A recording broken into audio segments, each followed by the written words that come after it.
Welcome to Real Talk. I'm Eric the Lone Guy, along with Donna Quanrud of Coldwell Banker Burnet. Say hello, Donna. Hello. How are you doing today? Excellent. And who else do we have with us? And Cheryl Kempnick. Coldwell Banker Burnet. All right, we're here every Sunday for all things real estate. We're here to cajole, inform, and hopefully entertain a little bit.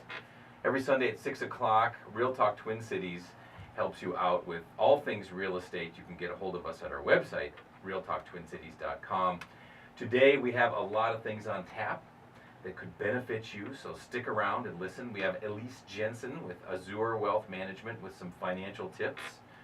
Also, we're going to talk about housing trends. What are people looking for? What are people building into new construction homes these days? Smaller homes, they seem to be a trend. Also, rate trends. What do we expect to be happening next year? This could impact you, whether you're thinking of refinancing or selling or buying for that matter. Also, home flipping and what's happening in that arena. More news on the mortgage interest deduction. Savings rates for millennials. What do you think's happening there? Is it high? Is it low? What do you think, guys? I would say it's probably pretty low. And Yeah. before we get too far, I just want to hope that everybody had a great Thanksgiving, and we are extremely thankful for all of you joining us tonight. We've had a wonderful year. We hope that you have too, and that you're really enjoying the holidays with your families.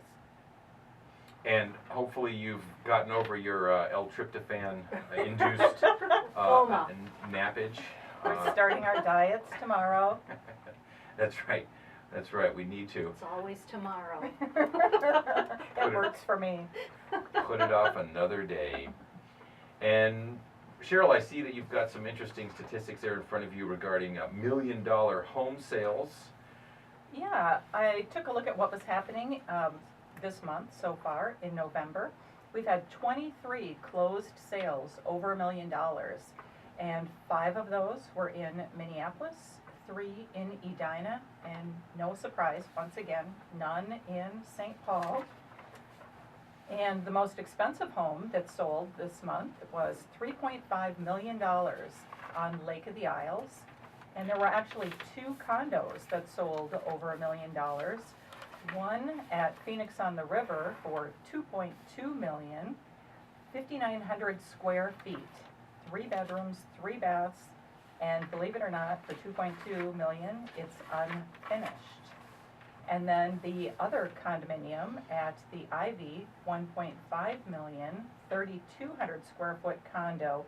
The nice thing about the Ivy is you have a spa, valet, room service. One of my clients owns that spa. Oh, that's amazing. And you're on the Skyway. Exactly. So, love the Ivy. And there's still quite a few happening, closings under $100,000, believe it or not, from what we hear with prices going up. 705 active listings right now, under $100,000. 105 pending sales under $100,000. 114 have closed so far this month in November. That's 31 in Minneapolis, 25 in St. Paul, and the others are in the surrounding Twin Cities area. So a lot of those priced at under $100,000 are distressed properties, short sales, townhomes, a few condominiums, and a few single-family homes in there as well. Anything new that you're seeing, Donna? No, I think that was really interesting about the under, the under 100 and the over $1 million. Just the activity on both bookends of the marketplace. Mm-hmm. Yeah, and then if you do take a look at St. Paul, 3 closings this month over $500,000. Isn't that amazing, the difference between St. Paul and Minneapolis? Wow. And so the most expensive one was $735,000, followed by $650,000 on Summit Avenue, and then one for $585,000 on Highland Parkway. So quite a contrast between the 2 cities. So Yeah, for sure. I thought the stuff under 100,000 was gone. I mean, it used to be very prevalent. Everybody wanted that you know, yeah, we'll find something for 120, we'll beat up on the bank, we'll get it for 90, we'll put in 30 and we'll sell it for 180, yay, we'll be millionaires. Yeah, you know, the problem with that is, it really has a lot to do with location. For example, I have a listing over in Dayton's Bluff. This is a house that it's been in the family for probably 5 or 6 decades. And it's a huge house, double lot, 5 bedrooms, listed for $149,900. But the problem in the neighborhood is there's still a lot of sales happening down around 100 to 125. Now, the condition isn't that great in a lot of them, but some of those homes too, developers or builders have come in, they've bought them for 50 or 60,000. You put in 30 or 40, and you're still not making that much money because the neighborhood can't handle prices over 150. We're also seeing some of these infill lots where I was over in St. Paul in the last couple of weeks looking at some new construction in the mid 100 range where they've bought lots for in the 19, 20, 25,000, and they bulldoze those houses down and then put up new stock. So we're seeing some of that happening too. And most of those are actually subsidized by the city. So they cost over $200,000 to build, and yet they're selling them for $150,000. And so they're trying to improve the neighborhoods, bring in more traditional home buyers, and really trying to eliminate some of the crime that's going on by doing that. Right. But it is definitely a loss for the city. So one of the other trends that we're seeing, once again, are millennials, those young people under age 35. The young adults living with their parents is up from 27% in 1990 to 34% in 2013. So it's really slowing down that first-time home buyer market. That is projected to increase in the coming year because people have been doing more planning. And Eric, you and I actually met the perfect millennial over the past week. That's right. A young guy, went to college, of course, built up some debt, and he was living outside the home with his buddies and graduated from college, and his friends went off to move into apartments, and he moved back home with mom and dad, took that opportunity to really focus on his credit and save up some money. And now he just purchased his first home, which happens to be a condominium. And Eric, what did you say his monthly payment was going to be? With the association dues, it's $1,100. That's amazing. I mean, Yep. he cannot rent an apartment the size and in the location of this condominium for $1,100. Yeah, He would that's true. probably be looking at $1,500 to $1,800. That's right. And we've done the rent versus own analysis, which I can do for anyone who gives me a call at 952-905-5757. Happy to do that for you. The bottom line is after 5 years of ownership versus renting, with the average price point of say $200,000, you're somewhere in the neighborhood of $40,000 richer. Now, in this case, his price point was a little lower. Nonetheless, he'll get the pride of ownership, all of the all the things that go with owning a home, and his net worth will be somewhere in the neighborhood of $25,000, $30,000 higher by virtue of owning versus renting.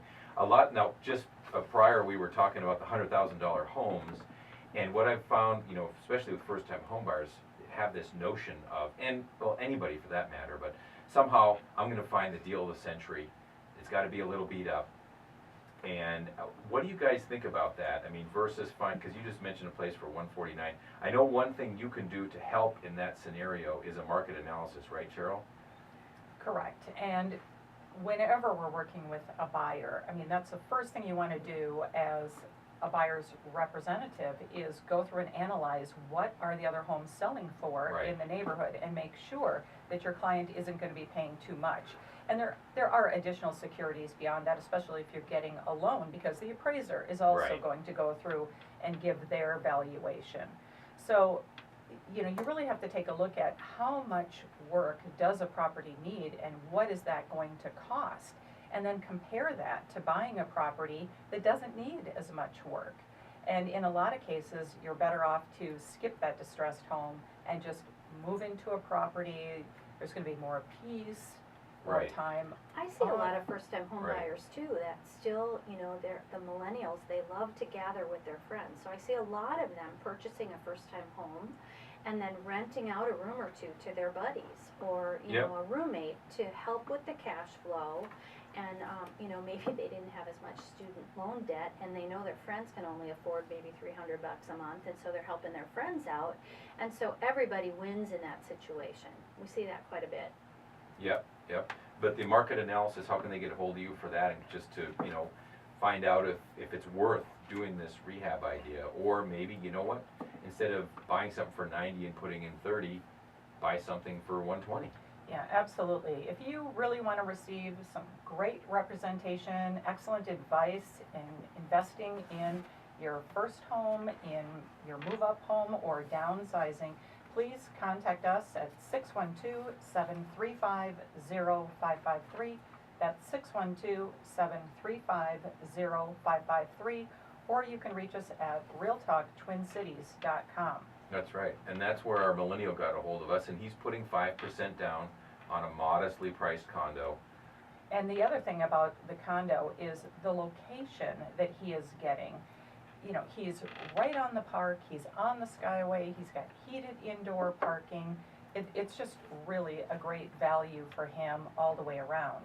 And he lived at home to save a little money Exactly. prior to doing that. Yeah, so that all works into our financial tips that we'll be reviewing with Elise Jensen in That's a right. few minutes. That's And right. so one of the other trends that we are seeing as well is homes are getting a little bit smaller. And I think part of that has to do with people not wanting to spend too much money, thinking more long-term. Mhm.